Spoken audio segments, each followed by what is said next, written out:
सवाल ये है कि हैद की हालत में जिमा करना, औरत के साथ हम बिस्तरी करना, ये मना है। कहते हैं कि अगर मैंने हैद की हालत में अपनी बीवी के साथ जिमा किया है तो क्या ऐसी सूरत में कोई कफ़ारा है? मैंने सुना है कि उसके लिए कोई कफ़ारा है।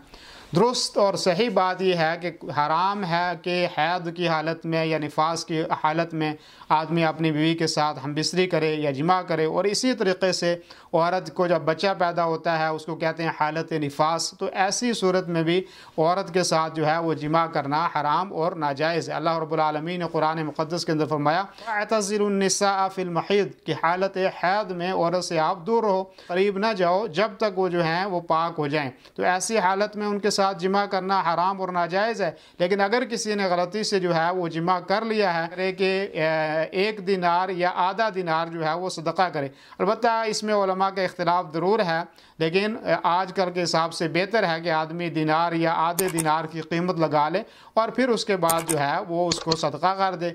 अलबत्ता यह है कि हैद की हालत में या निफास की हालत में औरत के साथ मुबाशरत की जा सकती है।